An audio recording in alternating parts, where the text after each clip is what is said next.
तो hello guys, welcome back to मेरा channel. तो गाइस आज हम आ चुके हैं Kolkata case how to make India safe for women by Dhruv Rathi.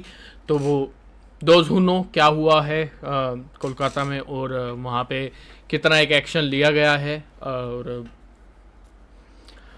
उनकी आत्मा को शांति मिले और उनकी फैमिली को ताकत मिले इस सब से उभरने की।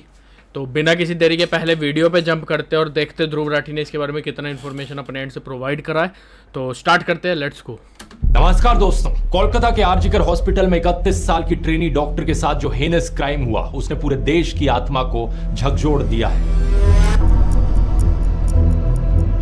वेस्ट बंगाल सहित देश के कई इलाकों में प्रोटेस्ट देखने को मिले। डॉक्टर्स ने स्ट्राइक की, प्रोटेस्टर्स के ऊपर कई गुंडे बदमाशों ने हमला किया और अस्पताल में तोड़फोड़ देखने को मिली। पुलिस ने अभी तक 25 लोगों को गिरफ्तार किया है। सबसे ज्यादा सवाल यहाँ पर उठ रहे हैं ममता बनर्जी के खिलाफ, जो कि सिर्फ वेस्ट बंगाल की चीफ मिनिस्टर ही नहीं बल्कि वेस्ट बंगाल की होम मिनिस्टर और हेल्थ मिनिस्टर भी हैं। एक अजीब बात यह देखने को मिली कि इन्होंने एक प्रोटेस्ट रैली भी निकाली। जब आप खुद उस जगह के एक तरह से ओनर हैं और आप सड़कों पे उतर रहे हैं तो मैं समझ पा रहा हूँ कि आप कितना ज़्यादा इस चीज़ को सीरियसली ले रहे हैं। ये सिर्फ और सिर्फ व्यूअरशिप और दिखावा है पड़ा।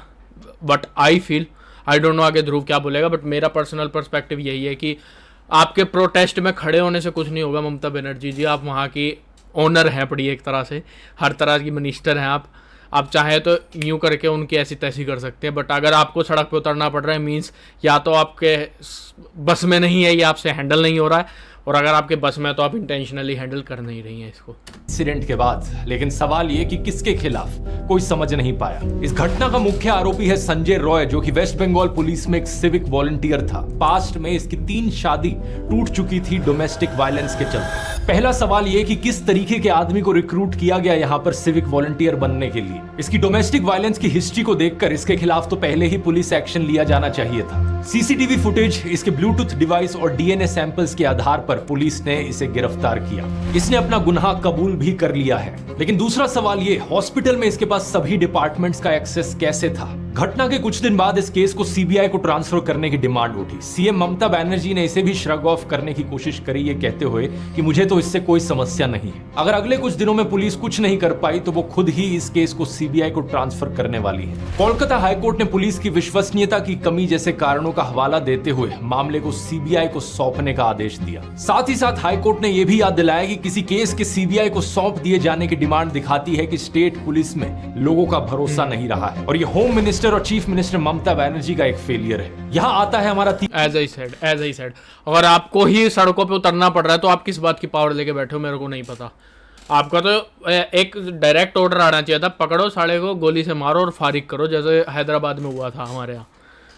पकड़ो, गोली मारो, फारिग करो। दिल्ली में फांसी दी गई थी, हालांकि डिले था उसमें काफी, बट एटलीस्ट दी गई थी।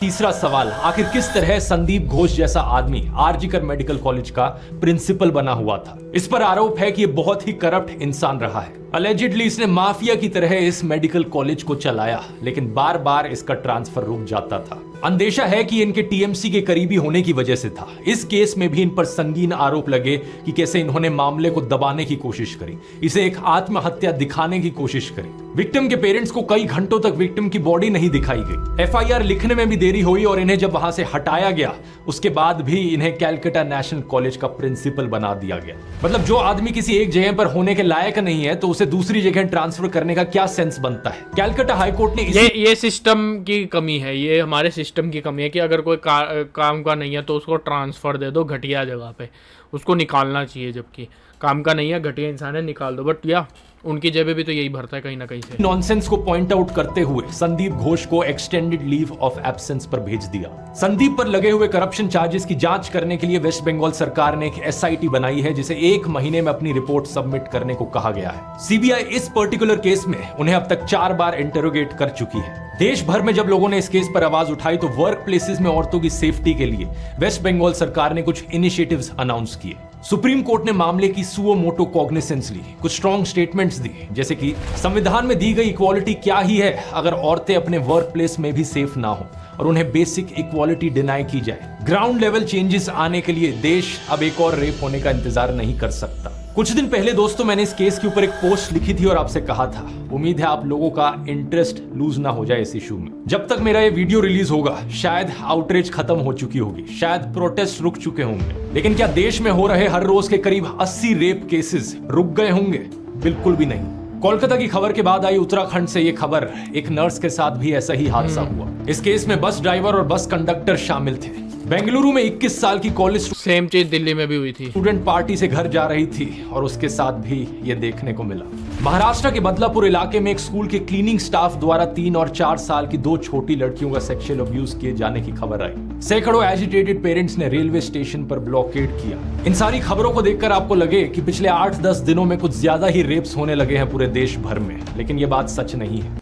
सच बात यह है कि हमारी नज़रों में सिर्फ यही आए हैं। सच बात यही है, हम 150 करोड़ की आबादी, 150 करोड़ में जोर मार के भी 1.5 लाख तो होंगे ऐसे जिनके दिमाग ऐसे चलते होंगे तो बहुत ज़्यादा, बट 1.5 लाख तो ऐसी होंगी जो ऐसी फालतू हरकतें करते होंगे। उनमें से रोज का हिसाब लगाओ, जैसे ध्रुव ने 80 बोला है, 80 ना भी लगाओ, तुम 10 भी लगा लो तो भी कितनी शर्म की बात है। तुम 1 भी लगा लो, कितनी शर्म की बात है कि एक भी दिन ऐसा नहीं जा रहा देश में कि हर लड़की सेफ है और कोई लड़का ऐसा एक्शन नहीं ले रहा है। रेप्स हर रोज हो रहे हैं, लेकिन रिपोर्टिंग हर रोज नहीं हो रही। आउटरीच और प्रोटेस्ट हर रोज नहीं हो रहे। देश में लार्ज स्केल प्रोटेस्ट सबसे पहले शायद 2012 में हुए थे निर्भया केस के बाद, फिर 2019 में जब हैदराबाद में 26 साल की एक वेटनरी डॉक्टर का रेप और मर्डर हुआ, फिर 2020 में लोगों ने आउटरीच की हाथरस केस को लेकर, जहां 19 साल की दलित लड़की के साथ यही हुआ, और अब 2024 में कोलकाता में यह केस हुआ। पिछले 12 सालों में 4 बार आउटरीच और प्रोटेस्ट। शायद मैं कुछ 2-3 केसेस भूल रहा हूंगा, लेकिन मोटे मोटे तौर पर 7-8 बार से ज्यादा आउटरीच और प्रोटेस्ट हमें देखने को नहीं मिला है। और ऐसा नहीं है कि आउटरीच करने में कुछ गलत हो, कुछ भी ऐसा सुनकर आउटरीच महसूस करना एक नेचुरल इमोशन है। प्रोटेस्ट करना भी हमारे जिंदा होने की निशानी है, लेकिन हालातों में कुछ तो सुधार होना चाहिए। 2012 से लेकर हम अब तक देखें तो हो इसका उल्टा ही रहा। 2012 के आसपास एक साल में 25,000 ऐसे केस रिपोर्ट होते थे, जबकि एनसीआरबी के लेटेस्ट फिगर्स के अनुसार 2022 में 31,000 ऐसे। यार तुम एक बार इसकी कैलकुलेशन दो, ये सिर्फ और सिर्फ वो है जो रिपोर्ट हुए हैं। काफ़ी सारे अपनी सामाजिक इज्जत के चलते रिपोर्ट नहीं कराते हैं, काफ़ी सारे डर के मारे रिपोर्ट नहीं कराते हैं, और काफ़ी सारे सोच ही नहीं पाते इतना इसलिए रिपोर्ट नहीं करवाते हैं। लाइक 31,000 अगर एक साल में 365 दिन में 31,000 तो बहुत ज़्यादा हो गया, ये बहुत ज़्यादा नंबर हो गया भाई। 80 के आसपास हो गया, जैसा ध्रुव ने बोला है कि 80 के आसपास हर रोज हो रहे हैं। और like I don't know why it is the fact कि इंसिडेंट होने के बाद ही हमको सड़कों पे जाना नज़र आता है। और प्लीज़ इसमें ना कुछ भी बकचोदा ज्ञान मत देना कमेंट सेक्शन में, क्योंकि इस बार अगर मेरे पास ऐसा कोई भी कमेंट आया, मैं हर बारी जनरली मैं डिलीट कर देता हूँ। अगर इस बारी अगर आया तो फिर मैं फाड़ूंगा भाई। रिस्पेक्टफुली कह रहा हूँ, समझदारी वाली बात है, समझदारी से समझो। कभी ऐसा कुछ हो रहा होता है वहाँ पे, क्यों ऐसा होता है कि कोई भी इंसान अवेलेबल नहीं होता, और अगर होता है तो वो सिर्फ खड़ा होकर देख रहा होता है। Why it is the fact bro. बहुत रेयर केसेस में हमने देखा है कि कोई लड़का उसमें कूदा है उसको बचाने के लिए और सबसे लड़ लिया या कुछ भी कर लिया, या एटलीस्ट पुलिस को बुलाने की कोशिश करी, चिल्लाया, हल्ला करा, लोग इकट्ठे करे, कुछ भी नहीं, साइलेंस होती है हमेशा।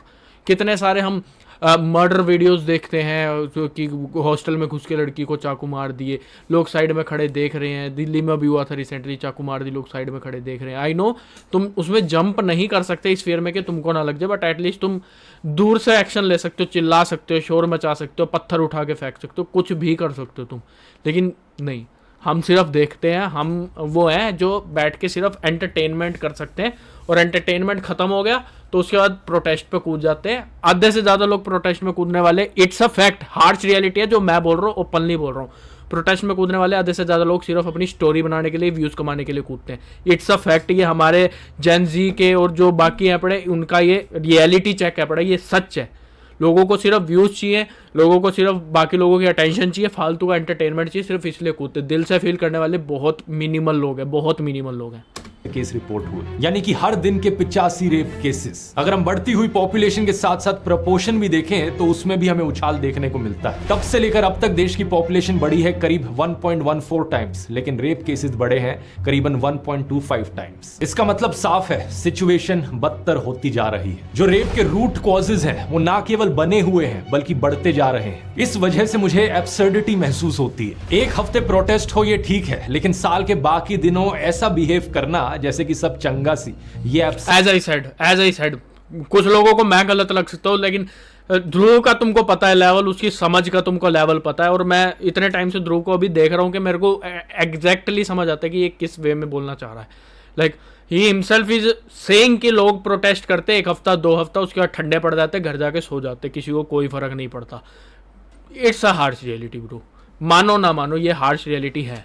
सर्ड है। क्या होना चाहिए सिचुएशन में सुधार के लिए? क्या आप लोग इस अनकंफर्टेबल डिस्कशन के लिए तैयार हैं? ये डिस्कशन इसलिए अनकंफर्टेबल होगा क्योंकि शायद आप देखेंगे कि आप में से बहुत से लोग किसी ना किसी तरह इनडायरेक्टली इस प्रॉब्लम का हिस्सा है। क्या आप इसे एक्नॉलेज करेंगे? मुझे नहीं पता, क्योंकि नहीं करेंगे। और सबसे पहले मैं तुमको फैक्ट बता देता हूँ, हमारे स्कूल में इससे रिलेटेड कुछ भी नहीं पढ़ाया जाता है। सिंपल सटीक फैक्ट यही है, हमारे स्कूल में इससे रिलेटेड कभी कोई बात नहीं होती है। कभी हमारे अंदर वो फियर पैदा नहीं करा जाता है। हमारे पेरेंट्स हमारे को इस गलत रास्ते के बारे में कभी एजुकेट नहीं करते कि हाँ अगर तू ये करेगा तो ये बहुत ज़्यादा गलत होएगा, कभी भी ऐसा स्टेप मत लियो। कभी नहीं बोला जाता, ना पेरेंट्स से बोला जाता है, ना ही स्कूल में बोला जाता है। और दोस्त इतने बकचोद होते हैं कि वो बातें ही ऐसी करते हैं कि कुछ लोगों के दिमाग में वो उत्सुकता इतनी ज्यादा जाग चुकी होती है कि वो ये हरकतें करते हैं। उसने बस इतना ही कहा था कि हम टू इंडिया में जी रहे हैं। एक तरफ हमारे देश में औरतों की पूजा करी जाती है और दूसरी तरफ उनके साथ ऐसे हेनस क्राइम्स होते हैं। बात गलत तो नहीं थी, लेकिन लोगों को बुरा लग गया। इसी तरह निर्भया केस के बाद लेस्ली एडविन की एक डॉक्यूमेंट्री आई थी, इंडियाज डॉटर। ये इतनी पावरफुल और थॉट प्रोवोकिंग डॉक्यूमेंट्री थी कि देश के हर एक स्कूल में इसे 10th क्लास के बच्चों को दिखाया जाना चाहिए था। लेकिन हमारे देश में लोग अनकंफर्टेबल हुए और इस डॉक्यूमेंट्री पर बैन लगा दिया गया। कहा गया कि इससे इंडिया की इंटरनेशनल इमेज खराब हो रही है। भाई गधे की ध्रुव की वीडियो है, ऐसी तैसी में चली गई। इंटरनेशनल रिस्पेक्ट, अगर तुम्हारे नेशनल में ही, अगर तुम्हारे नेशन में ही दिक्कत है तो इंटरनेशनल रिस्पेक्ट का चार्ट डालोगे। ये चीजें इंटरनेशनल लेवल पे पहुंच चुके हैं कि तुम्हारे देश में ये हरकतें हो रही हैं, ये ऑलरेडी पहुंच चुके हैं, तो तुमने रिस्पेक्ट का कचरा तो ऑलरेडी कर दिया। अगर तुम ये सब जाके बच्चों को दिखाओगे, उनके मन में बचपन से खौफ पैदा करोगे, तभी एजुकेट होंगे वो। असली एजुकेशन सड़कों की कहानी पता के ही आती है, किताबी रट्टे मारने से नहीं आती है। आज की डिस्कशन के बाद भी आपको इसी तरीके से अनकंफर्टेबल लग सकता है, लेकिन अगर आप मेरे को नहीं लगेगा भाई, बोलो। हो इस मुद्दे को लेकर तो वीडियो को आखिर तक देखना और जो स्टेप्स हम डिस्कस करेंगे सोल्यूशन के लिए, उस सोल्यूशन का हिस्सा भी बनना। Sure, for sure.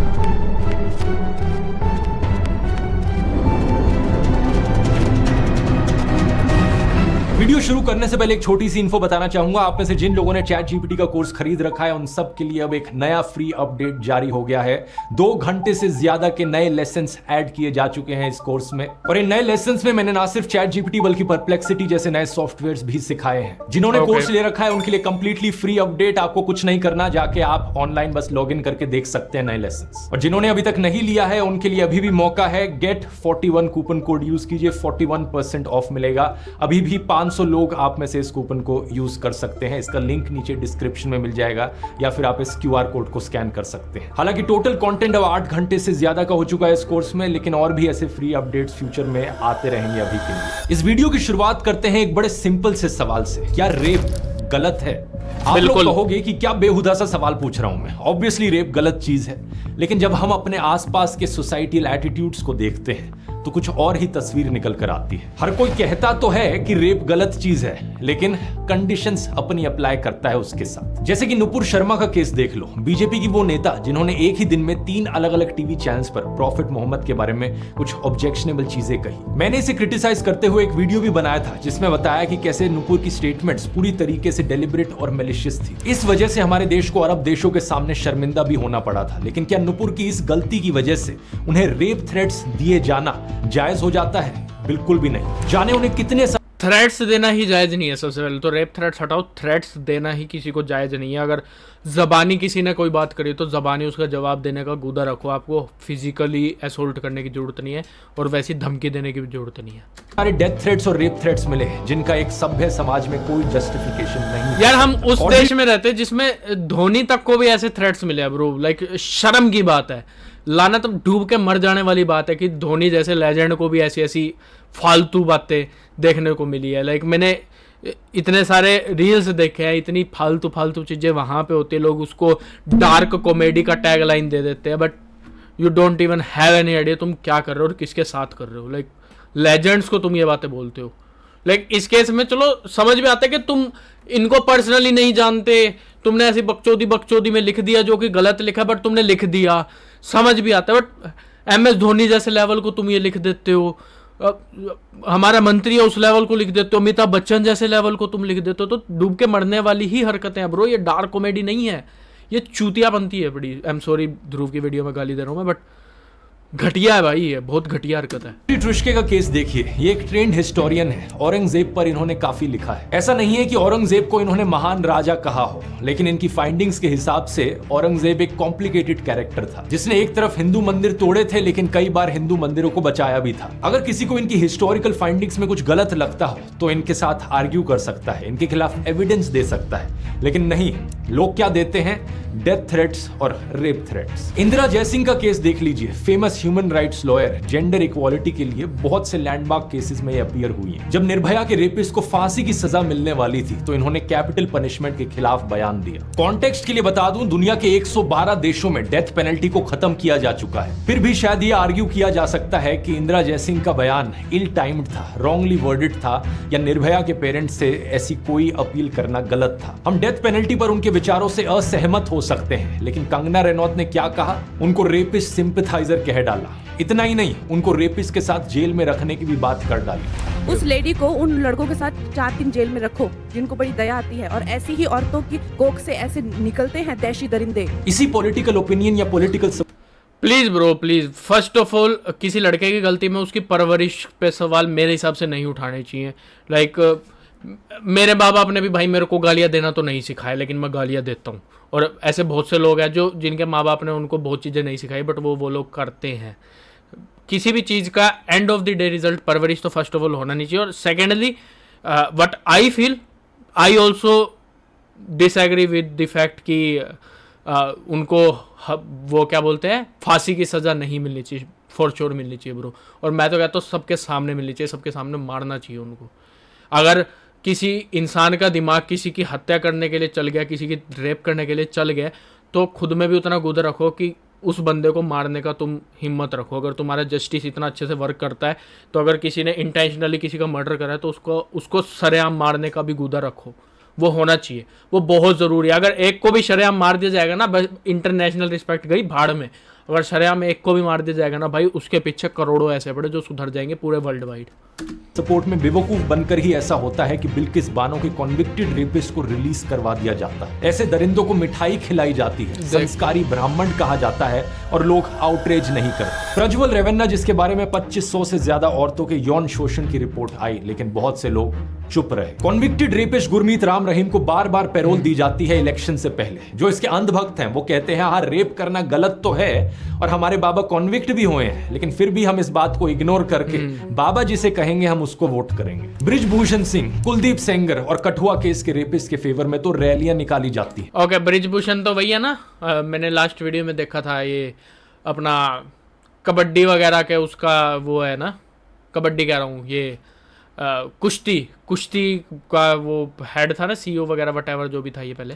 और जो बीजेपी नेता चौधरी लाल सिंह रेप अक्यूज के सपोर्ट में रैली निकाल रहा था, फिर उसे कांग्रेस में शामिल कर दिया गया और चुनाव की टिकट भी दी गई। इसलिए मैं कहता हूं, सोशल मीडिया पर कहता हर कोई है कि रेप गलत है, लेकिन जब बात रेपिस्ट को सपोर्ट करने की आती है, अपने पॉलिटिकल ओपिनियन की आती है और खुद की विचारों की आती है, तो लोग यहां पर कंडीशंस अप्लाई कर देते हैं। अरे अगर आपको किसी की बात ठीक नहीं लगती तो आप उन्हें क्रिटिसाइज कर सकते हो, अगर उन्होंने कुछ इलीगल किया है तो आप पुलिस रिपोर्ट कर सकते हो, लेकिन रेप गलत है, फुल स्टॉप।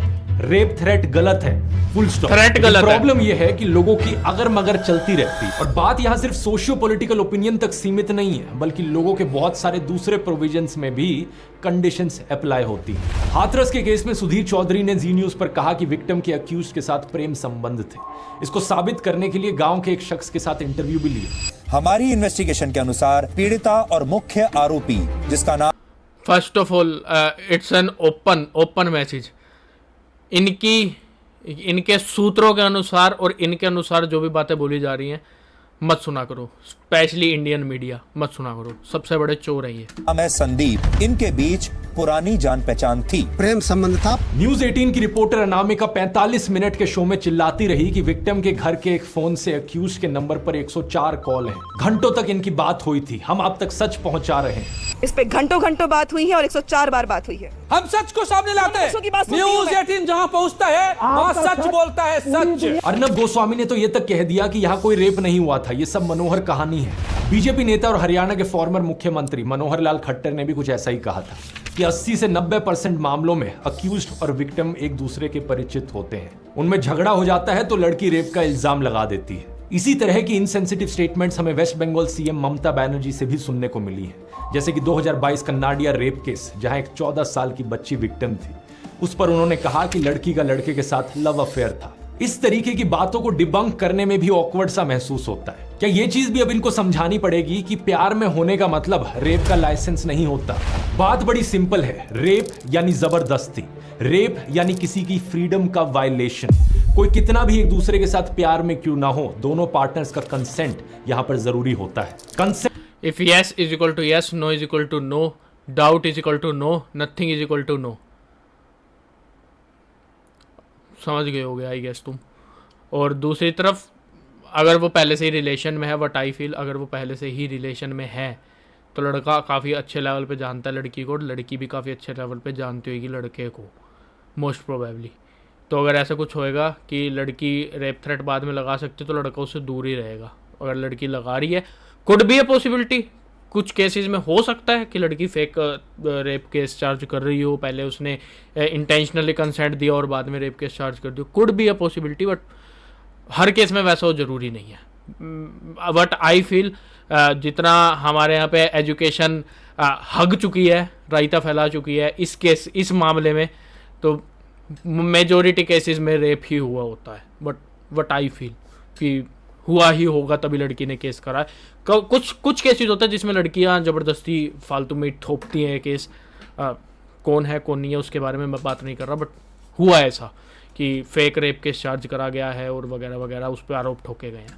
कंसेंट मतलब सहमति, लड़की की सहमति होनी जरूरी हाँ। है। और दूसरी बात ये कि ये कंसेंट रिवर्सेबल होता है, यानी कि लड़का या लड़की जब चाहे अपना कंसेंट वापस ले सकते हैं। अपना कंसेंट विड्रॉ करने का हर किसी को अधिकार है हर समय। तीसरी चीज, जिस केस की ममता बनर्जी ने बात की वो तो विक्टिम एक माइनर थी, और माइनर के केसेस में तो कंसेंट को कंसेंट भी नहीं माना जाता। कुछ भी पहले नहीं ये उम्र माना 16 साल होती थी, लेकिन 2012 के पॉक्सो एक्ट के अंतर्गत इस उम्र को 18 साल कर दिया गया। अब पहला हो गया यहाँ पर लोगों का सोशियो पॉलिटिकल ओपिनियन, दूसरा हो गया लव अफेयर, किसी के साथ प्यार में होना, तीसरी इफ एंड बट कंडीशन आती है लोगों की कि लड़की इतनी रात को बाहर क्या कर रही थी। गोवा के 2 माइनर्स के साथ रेप हुआ तो बीजेपी नेता और गोवा के चीफ मिनिस्टर प्रमोद सावंत ने कहा कि लड़कियां रात को बाहर क्यों थी। झारखंड में एक आदिवासी लड़की के साथ रेप और मर्डर हुआ तो झारखंड मुक्ति मोर्चा, तो लड़के भी बाहर क्यों थे भाई, एज सिंपल एज दैट, दोनों ही बाहर क्यों थे। पुलिस भी बाहर क्यों नहीं होती है, पुलिस बाहर होनी चाहिए, रख लो बाहर इतना है तो। बट चलो होएगी वहां पे, उस लोकेशन पे नहीं होगी, तो लड़के भी क्यों बाहर थे, इक्वली स्टैंड करो, सिंपल। एक एमएलए ने भी ऐसा ही कहा। विक्टिम्स के मां बाप पर दोष डालते हुए कहा कि वो अपनी बेटियों को शाम के बाद घर से बाहर क्यों निकलने देते। दिलचस्प बात पता है क्या है, निर्भया के एक रेपिस्ट मुकेश सिंह की भी ऐसी ही सोच थी। उसने कहा था कि अगर लड़की रात को घर से बाहर निकलती है, गलत कपड़े पहनती है, तो रेप के लिए वो जिम्मेदार है। हर कोई शरीफ सुना लड़की था होती है, मैंने। रात को 9 बजे मतलब नहीं घूमती है। लड़के भी उतने उससे ज्यादा जिम्मेदार है रेप के लिए, ये लड़के हैं उससे ज्यादा। एक बार फिर से ये बहानेबाजी बिल्कुल नॉनसेंस है। लड़कियों के रात में बाहर होने से रेप नहीं होते, रेपिस्ट के रात में बाहर होने से रेप होते हैं। True. अगर किसी को लगता है कि उनके लड़के ऐसे करने वाला भाई दिन में भी कर देगा, सबके मतलब नज़र से बच के भाग के कहीं ना कहीं पे कोने में जाके वो करने वाला दिन में भी कर देगा। इट्स नॉट द थिंग कि लड़की रात में क्यों बाहर है, किसी की नाइट ड्यूटी है, कोई एंटरटेनमेंट के लिए जा रहा है, कोई मस्ती के लिए जा रहा है। पोटेंशियल रेपिस्ट हैं तो वो अपने लड़कों को रात में घर के अंदर बंद करके रखें। दूसरी बात कि साल दर साल एनसीआरबी की रिपोर्ट में देखा गया है कि 90% से ज्यादा केसेस में अक्यूज्ड विक्टिम की जान पहचान का होता है। 2015 की रिपोर्ट में 95% अक्यूज्ड परिचित थे, 2017 में 93% और 2021 में 96.8%। इसमें पड़ोस के लोग, दोस्त, कोवर्कर्स, इमीडिएट फैमिली मेंबर्स और रिलेटिव्स शामिल होते हैं। नवंबर 2020 में दिल्ली पुलिस ने एक पार्लियामेंट्री पैनल को एक रिपोर्ट सौंपी और उसमें भी कुछ सिमिलर ही देखा गया। दिल्ली में हुए केसेस में भी 98% केसेस ऐसे थे जहां अक्यूज्ड जान पहचान का आदमी था। 57% केसेस में फैमिली मेंबर, रिलेटिव या फैमिली फ्रेंड ही था। यह चीज दूसरे देशों में भी देखने को मिलती है। अमेरिका में भी पाया गया है कि 80% केसेस में अक्यूज्ड कोई जान पहचान का ही होता है। तो ज्यादातर केसेस में जब जान पहचान के लोग ही ये काम कर रहे हैं तो रात को घर से बाहर निकलने वाली बात आ ही कैसे जाती है। चौथी कंडीशन आती है लूज कैरेक्टर की। कहा जाता है कि सेक्सुअल हैरेसमेंट गलत तो है, लेकिन ये लड़की का लूज कैरेक्टर था। कर पीना, किसी के साथ भी चले जाना, ये ऐसी लड़कियां करती हैं, अच्छे घराने की लड़कियां नहीं। ऐसी लड़कियों के साथ ना ऐसा ही होता है। आराम से साथ चल दे और बैठ के पिए, कोई भी लड़का समझेगा ना कि ये लड़कियां तैयार हैं, वरना क्यों आएंगी, क्यों पिएंगी। रेप के खिलाफ हो रहे प्रोटेस्ट में एक बात होती है कि पूछो, सामने से पूछो, वो तुमने नहीं पूछा तो कंसेंट नहीं है। फिर भी हमें अक्सर सुनने को मिलता है कि औरतें तो देवी का रूप होती हैं, वो किसी की बेटी, किसी की बहन, किसी की माँ होती हैं। लेकिन प्रॉब्लम ये भी है, लोग एक तरफ या तो औरतों को पूरा भगवान की तरह देखते हैं या फिर दूसरी तरफ उन्हें बिल्कुल ऑब्जेक्ट्स की तरह देखते हैं। अरे उन्हें इंसान की तरह भी तो देख लो। हर एक औरत एक इंसान होती है, आदमी की तरह। अब ये औरत चाहे एक लोकल स्टेज डांसर हो या फिर एक तवायफ ही क्यों ना हो, हर एक इंसान की तरह उन्हें भी संविधान ने आजादी का बराबर हक दिया है। लेकिन अक्षय कुमार की फिल्म में कैसे डायलॉग्स हमें सुनने को मिलते हैं, तवायफ की लुटती हुई इज्जत को बचाना और 30 मार खान को कैद करना दोनों बेकार है। तवायफ की लुटती इज्जत को बचाना और 30 मार खान को कैद करना दोनों बेकार है, दोनों बेकार है। शाबाश, कमाल का लाइन है। कुछ रेपिस्ट मेंटालिटी के लोगों की ऐसी सोच होती है कि अगर लड़की स्टेज पर डांस कर रही है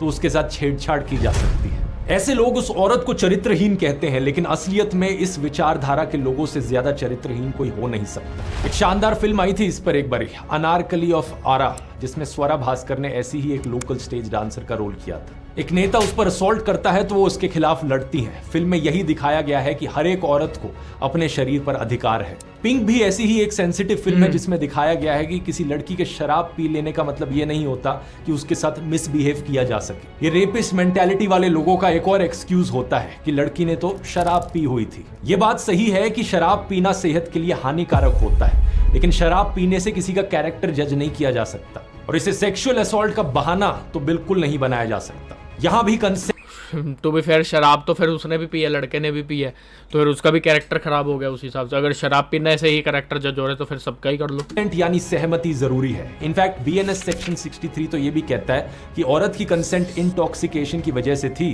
तो रेप का चार्ज भी बन सकता है। छठी कंडीशन, जो कि सबसे कॉमन विक्टिम ब्लेमिंग है, कि रेप गलत तो है लेकिन लड़की ने छोटे कपड़े पहन रखे थे। ये एक बार फिर से बिल्कुल ही बकवास आर्ग्यूमेंट है। अगर छोटे कपड़े की वजह से रेप होता है तो छोटी बच्चियों का रेप क्यों होता है? बूढ़ी औरतों का रेप क्यों होता है? मेंटली इल बच्चों के साथ रेप क्यों होता है? साड़ी और बुर्का पहनी हुई औरतों का रेप क्यों होता है? गांव में रेप क्यों होता है? राजस्थान और उत्तर प्रदेश में तो लड़कियों के छोटे कपड़े पहनना बहुत ही रेयर बात है, तो वहां पर सबसे ज्यादा रेप क्यों देखने को मिलते हैं? इतना बकवास आर्ग्यूमेंट, लेकिन फिर भी पता नहीं क्यों बहुत से लोगों के मन में, समाज में यही आर्ग्यूमेंट बना रहता है, अटक गया है। और वो अपने आप को दुनिया का सबसे समझदार समझते हैं, जो ये कहते हैं कि छोटे कपड़े उसने पहन रखे थे, उसने खुद से हिंट दिया था। ब्रो कम ऑन मैन, अभी मैं ये पहन के बैठा हूँ, मैं शॉर्ट्स पहन के बैठा हूँ, है तो ये भी छोटे कपड़े, इसका मतलब क्या मेरा कैरेक्टर खराब हो गया क्या?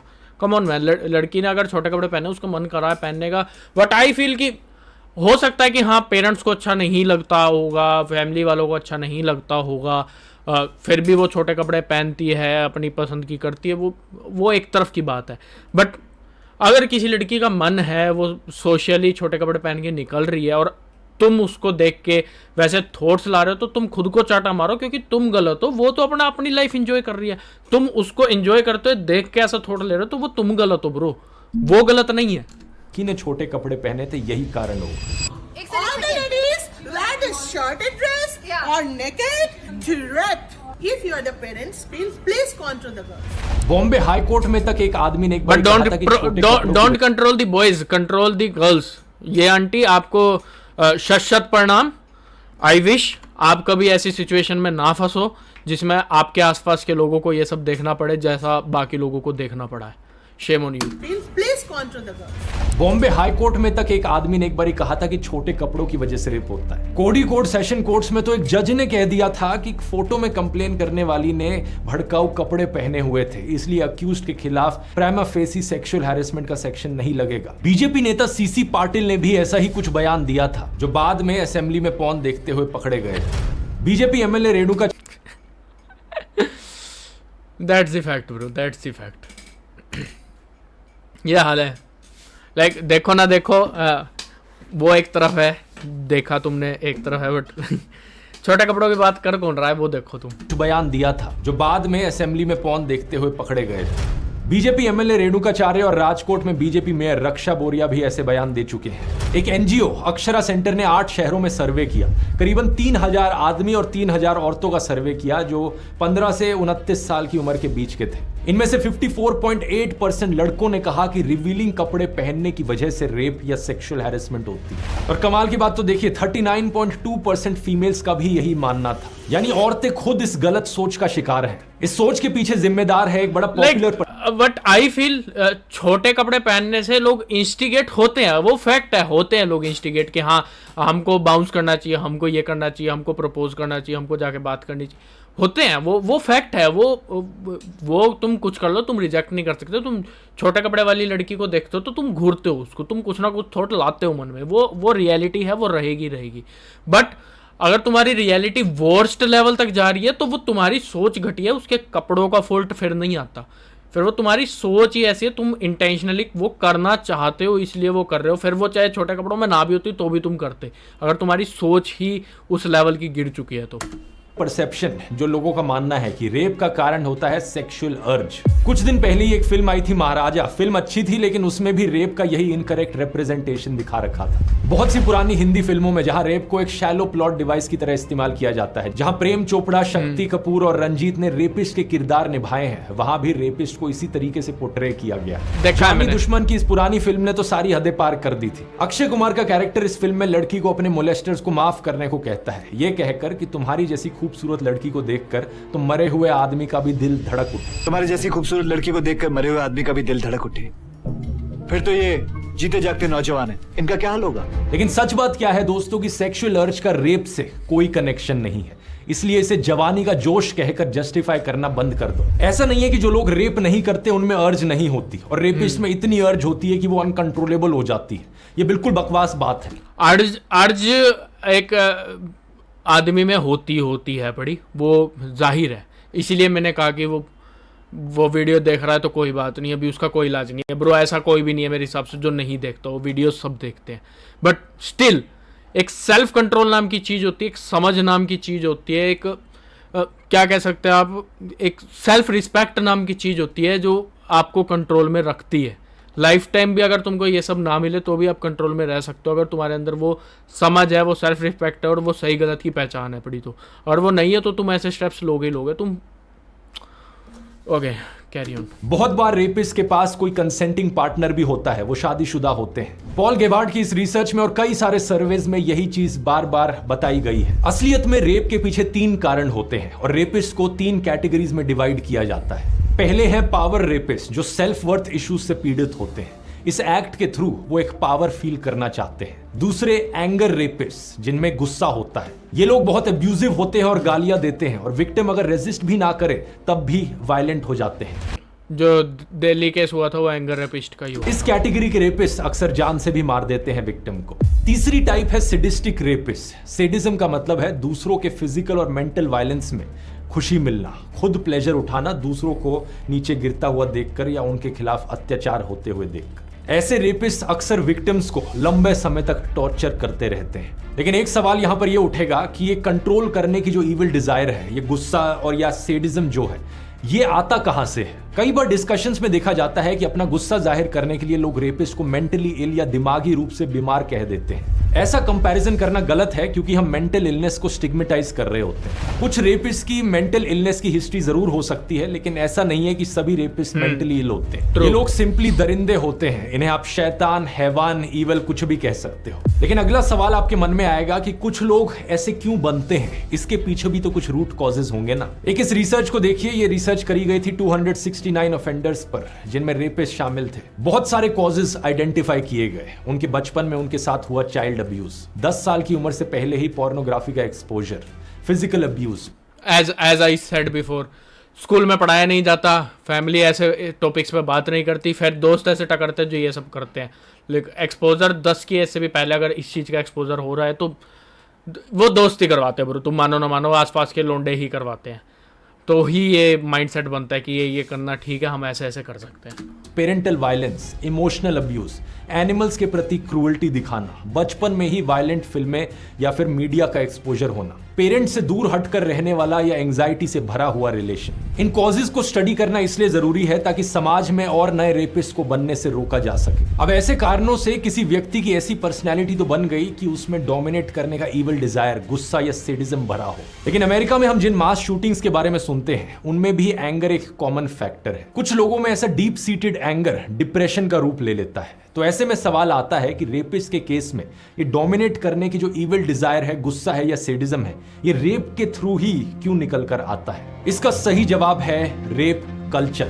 दुनिया भर में इस शब्द का इस्तेमाल होता है उस मास मीडिया, उन सोसाइटियल एटीट्यूड्स और ट्रेडिशंस को डिनोट करने के लिए जो रेप को ट्रिवियलाइज या नॉर्मलाइज करते हैं। जैसे कि कमबख्त इश्क फिल्म में करीना कपूर कहती हैं कि तुम क्या मेरा मुंह बंद कराओगे, तो अक्षय कुमार का किरदार उन्हें जबरदस्ती किस कर लेता है। ये सब कॉमेडी के नाम पर होता है। ऐसी ही so called comedy Kabir Singh film में भी देखी जाती है, जहां पर लीड कैरेक्टर एक लड़की को नाइफ पॉइंट पर रखकर मोलेस्ट करता है। लुइस सीके, जॉर्ज कार्लिन और नॉम मैकडोनल्ड जैसे कई सारे famous stand up comedians rape के बारे में ऐसे जोक्स करते हुए देखे गए हैं। और Indian stand up, as I said before again, dark comedy समझते लोग इसको।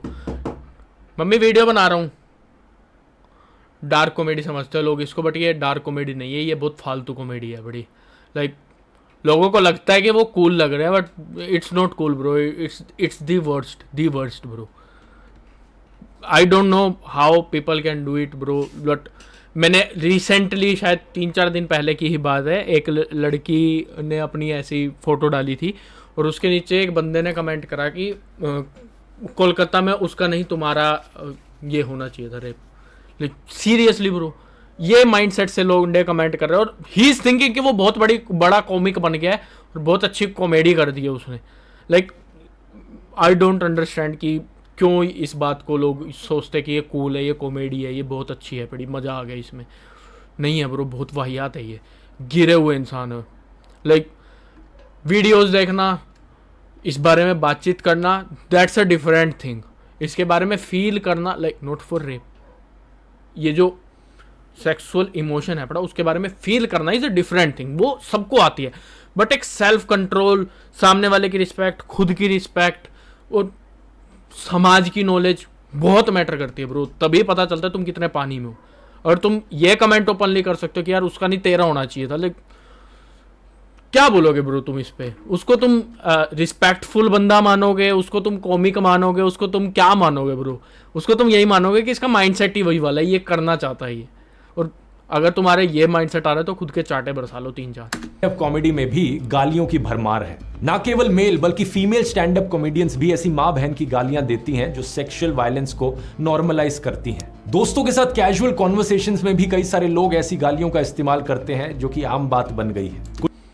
इफ गालियां नॉर्मल वाली गालियां हैं तो आई थिंक वो दोस्तों में चलती है, उसका कोई इलाज नहीं है, चाहे लड़का हो चाहे लड़की हो, गालियां तो देते ही हैं normal. But considering rape types, family के ऊपर ऐसी बातें, वो गलत है। नॉर्मल बहन माँ की गालियाँ होती हैं, बी की गाली होती है, सी की गाली होती है, डी की गाली होती है, वो अलग बात है। वो आई डोंट थिंक कि उसका कोई कंट्रोल है पड़ा, उसका कोई कंट्रोल नहीं है। दोस्त 3 बैठेंगे तो आपस में एक दूसरे को गाली दिए बिना नहीं रह सकते। मैं भी नहीं रह सकता ब्रो, आई ओपनली सेइंग। मेरे 3-4 दोस्त हैं जिनके साथ मैं थोड़ा बहुत टाइम पास करने के लिए गेम खेलता हूँ, हम तो एक दूसरे को बहुत गालियाँ देते हैं ब्रो। वो कंट्रोल ही नहीं है, वो फन है। लेकिन हम सबको एक दूसरे का इतना पता है कि हम रियल लाइफ में किसी के साथ इतना घटिया नहीं करेंगे, हम नहीं गिरेंगे कभी। कुछ लोग ये गुस्से में करते हैं तो कुछ लोग मजाक में करते हैं, लेकिन ये सब करने से रेप कल्चर नॉर्मलाइज होता है। इसी को ही कहते हैं रेप की नॉर्मलाइजेशन। इससे उससे रिलेटेड अगर बात कर रहे हैं मस्ती में भी और सीरियस में भी तो वो गलत है, वो बहुत गलत है। जहां आपको रेप जोक्स पर हंसी आती है, रेप वीडियो देखने में या रेप थ्रेट्स देने में गिल्टी महसूस नहीं होता। साइकोलॉजिस्ट मधुमिता पांडे ने तिहाड़ जेल में बंद 122 कन्विक्टेड रेपिस्ट और साथ ही 65 कन्विक्टेड मर्डरर्स से बात की। उन्होंने एक साफ अंतर देखा मर्डरर्स और रेपिस्ट में।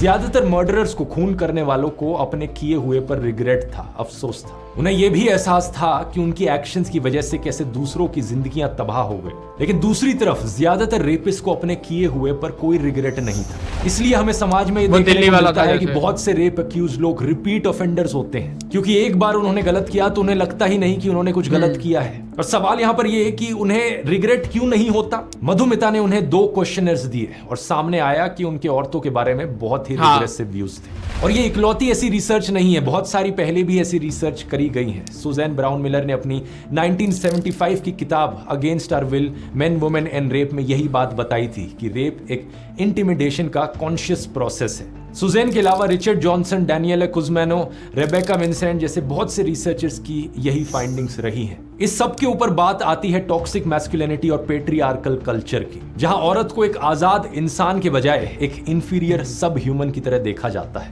उस पैर की जूती अगर हिंदी में बोले तो ऊपर ना जाने कितनी रिस्ट्रिक्शंस लगाई जाती हैं कि ये मत पहनो, बाहर मत जाओ, ज्यादा खुलकर मत हंसो। एक औरत को अक्सर एक ऑब्जेक्ट की तरह भी देखा जाता है। रणबीर कपूर की एक क्रिंज व्हाट आई फील, अगर कोई फैमिली मेंबर बोल रहा है कि ये मत पहनो तो वो सिर्फ और सिर्फ इसीलिए ही कह रहा है क्योंकि हमको पता है कि बाहरी दुनिया के लोग किस हद तक गिर सकते हैं। लाइक अगर मेरी बहन छोटे कपड़े पहन के जाएगी तो ऑब्वियस है पड़ा मैं मना करूंगा उसको कि तू ना जा पहन के ये, क्योंकि मेरे को पता है बाहर की दुनिया जो है पड़ी वो बहुत वाहियात है, वो बहुत गिरी हुई है। बट अगर ऐसा होता है कि अगर वो घर पे ही पार्टी कर रही है या अपनी फ्रेंड के घर पे पार्टी कर रही है, वहाँ पे पहन के जा रही है, देन इट्स ओके ब्रो। तब मैं समझता हूँ कि हाँ वहाँ पे जब हाई सारी लड़कियाँ तब मेरे को एक सिक्योरिटी फील होगी तो मैं उसको नहीं टोकूंगा। बट अगर पब्लिकली जाना है, किसी पार्टी में जाना है या फिर कहीं पे भी किसी मैरिज में जाना है, वहाँ पे हर बंदा टोकेगा ब्रो। तुम कुछ कर लो टोकेगा ही टोकेगा, क्योंकि फितरत हम जानते हैं लोगों की और लोग हमारी फितरत जानते हैं। मैं सबको इक्वली कंसिडर कर रहा हूँ, तो उस हिसाब से रोकना बिल्कुल जायज़ है। जहाँ भी हम उसकी कदर करते हैं हम इसलिए ही टोक रहे हैं, तो टोकना is not a big deal. Family है तो टोकेगी छोटे कपड़े पहनने से, क्योंकि सेफ भी रखना है ब्रो। हम ये नहीं चाहते कि उसके साथ कुछ गलत हो, सिर्फ इसलिए टोकते हैं। तो वो मेरे लिए बिल्कुल जायज़ है, बिल्कुल सही है। हाँ, फोर्स करना उसके लिए, थोपना उस पर, वो वहाँ पे अगर आप ऐसा करो कि उसको फोर्स ही कर दिया, उसको जाने से ही मना कर दिया, उस पर हाथ उठा दिया, वहाँ पे आप गलत हो जाते हो। आप अपनी तरफ से केयर करते हो, आप दिखा दो, उसके बाद उसकी समझदारी है, उसका कंसेंट है, उसका थॉट प्रोसीजर है। वर्दी एड score more with Axe Blast, वही मानसिकता दर्शाती है कि लड़कियां तो एक ऑब्जेक्ट है। करीना कपूर का ये गाना तंदूरी मुर्गी हूं यार, गटका ले मुझे अल्कोहल से, आप पटा ले मुझे मिस्ड कॉल से। बादशाह का गाना मैं वो हूं जिसके बारे में चेतावनी देती होगी तेरी माँ। यानी आप ऐसे असॉल्टर्स को ग्लैमराइज कर रहे हो। ब्रो मैंने आज तक इस लाइन के बारे में ऐसा नहीं सोचा था, मैंने कभी नहीं सोचा था। आई एम सॉरी, इस मेरी वीडियो में ज़्यादा पोज आते हैं क्योंकि मेरा सिंपल है, अनफिल्टर्ड, अनकट और अनबाइस्ड रिएक्शन। जो सच है वो सच है, जो गलत है वो गलत है, जो मैं सोचता हूँ वो मैं बोलूँगा, तो उसके लिए कट आएगा। बट ये लाइन मैंने पहले कभी नहीं सोची थी, अभी ध्रुव ने बोला तो मेरे को समझ आई कि एक्चुअली ये लाइन बहुत ज़्यादा वाइल्ड लाइन थी। टॉक्सिक मैस्कुलिनिटी को स्टाइलाइज करके दिखाया जा रहा है फिल्मों में और गानों में। वर्जिन बीवी चाहिए, खुद बैंकॉक के खिलाड़ी हैं। 6 लड़कियों के बीच में एक लड़का स्टड है और 6 लड़कों के बीच में एक लड़की स्लट है। और फिर ये सिंगर्स कहते हैं कि इनके घर पे तो फीमेल फैमिली मेंबर्स होते हैं, इनका म्यूजिक हमेशा एक रिस्पॉन्सिबिलिटी और रिस्पेक्ट की जगह से आता है। सिंगर हनी सिंह ने भी बहुत आउटरीच दिखाई इस कोलकाता केस को लेकर, लेकिन वो अपने गानों में क्या लिखते हैं?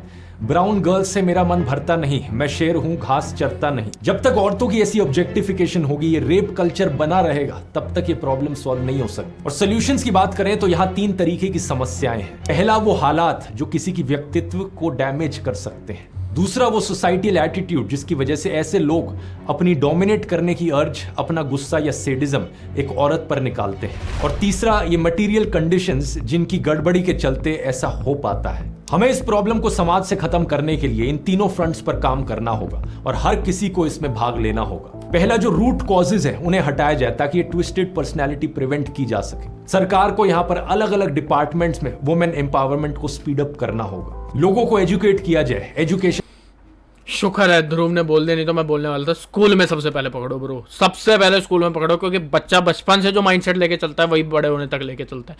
बहुत रेयर चीज़ होती है जो बच्चा बड़े होने पे समझता है सही और गलत में बदलता है भाई, जो उसको बचपन में लगता है कि बहुत सही था बाद में लगता है कि गलत था। बहुत रेयर चीज़ें होती हैं और ऐसी मेंटेलिटी एक बार बचपन से बन गई तो बड़े होने तक बहुत टफ है निकालनी वो। को नंबर 1 प्रायोरिटी बनाया जाए, लोगों के रोजगार की स्थिति में सुधार आए, स्कूलों में सेक्स एजुकेशन दी जानी चाहिए, बच्चों को गुड टच बैड टच के बारे में बताया जाना चाहिए। सभी सरकारों को कानूनी प्रक्रिया में सुधार करने की जरूरत है। दूसरा, सोसाइटल एटीट्यूड्स की बात करें तो ये काम सिर्फ सरकार का नहीं है बल्कि हम सब लोगों का है। पहली बात, हमें समाज से माँ बहन की गालियां खत्म करनी होंगी। आज से संकल्प लें दोस्तों कि इन गालियों का आप आज के बाद से कभी इस्तेमाल नहीं करोगे।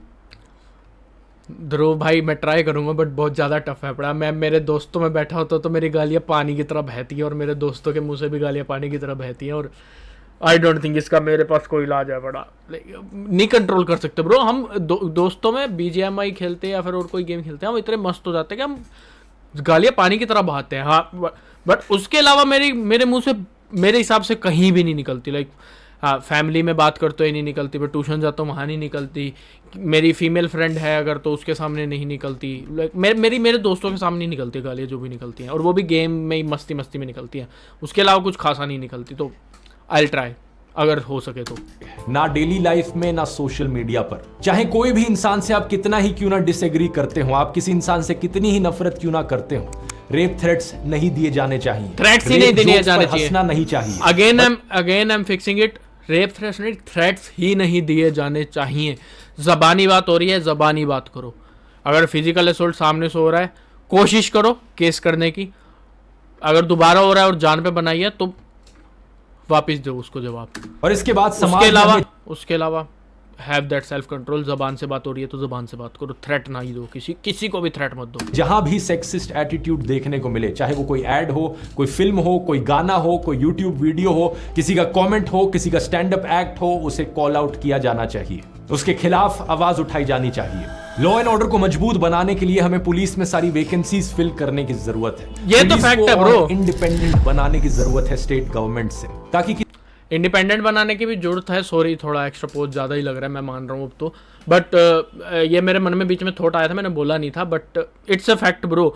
हमारी जितनी आबादी है ना उसका आई डोंट थिंक 10% भी हमारे पास पुलिस है पड़ी, कुछ भी नहीं है पुलिस हमारे पास। कितने ही लोग हैं पड़े जो सिक्योर कर सकते हैं सिर्फ और सिर्फ हर गली में मौजूद होके, और इतना टैक्स होता है इनके पास, इतना पैसा आता है इनके पास। गवर्नमेंट जॉब एटलीस्ट पुलिस की तो अवेलेबल करवा दो कि इतना हो जाए कि हर गली में सिक्योरिटी फील हो लोगों को।